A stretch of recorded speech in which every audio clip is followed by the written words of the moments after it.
July the 17th, tree leaves and fruits. The foliage of most trees is now beginning to look dull and dusty, although the cultivars of sycamore and Norway maple still remain colourful.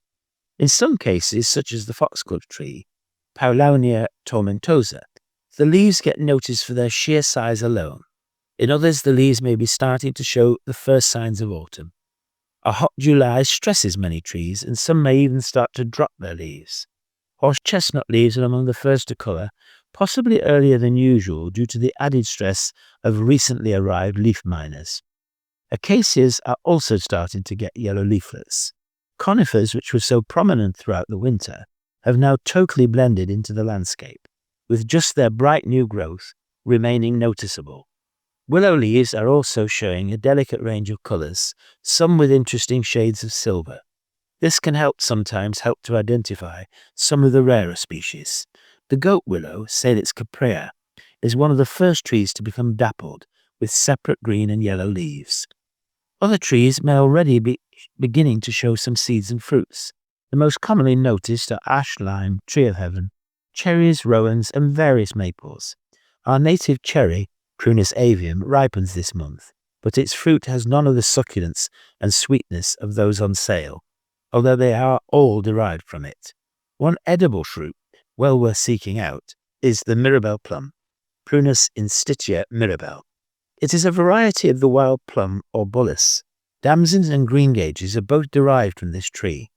Mirabelle trees were at one time used as hedging around London, and a number still survive along the sides of fields. Their soft orange plums are usually produced at head height and are among the sweetest of all our wild fruits. Shrubs. Compared with the plethora of brightly coloured perennials, there are rather fewer noticeable flowering shrubs to be seen this month. Those continuing to flower from last month include Philadelphus, Cistus, Cytisus, Escalonia, Fremontodon, Ceanothus, Deutzia, Viburnum, Senecio, Ambrotheum, Grevillea, and Indigofera. Flowering wild shrubs are even less common. For example, snowberry, bladder sienna, and a variety of naturalized garden spireas are examples. Bladder sienna, Colutea arborescens, has been in London since the 16th century. The bladder part of its name comes from the strange large bladder-like fruits, which are deliberately burst by children, much like balloons. The senna comes from sennapods, as the seeds were once used as an alternative purgative. This shrub is said to be the only thing that grows around the crater of Vesuvius, which might account for it growing well on rocky railway embankments here in London. Buddleia only arrived as recently as the 1890s, but is in flower almost everywhere. It was first discovered on stony ground on the borders of Tibet. Commonly known as the butterfly bush, over 100 butterflies have been reported on a single bush. Certainly wild Buddleia dividii, is a magnet to moths at night. Many of the so-called improved varieties, for example Black Knight, have been bred for colour, whilst partially losing their nectaries, and so have no place in a butterfly garden. Other shrubs that are likely to be encountered this month in London's parks and gardens are the pink and white purple varieties of Hebe, hydrangeas, berberis, catinus, hypericum fuchsia, ligustrum hibiscus, yucca, leptospermum, abutilon, and cytisus. Lavaterias with their large pink petal flowers stand out more than most.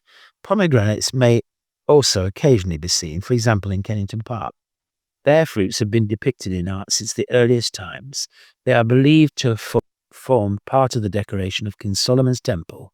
They were originally a fertility symbol due to the large number of seeds so solidly packed into a single fruit.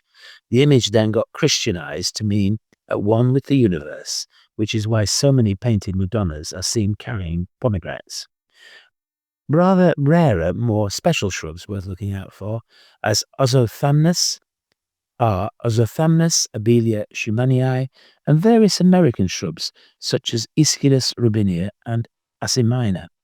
A trip to Wisley will be rewarded with Itea and Carpentaria, and a variety of different Stuartias can be found at Kew.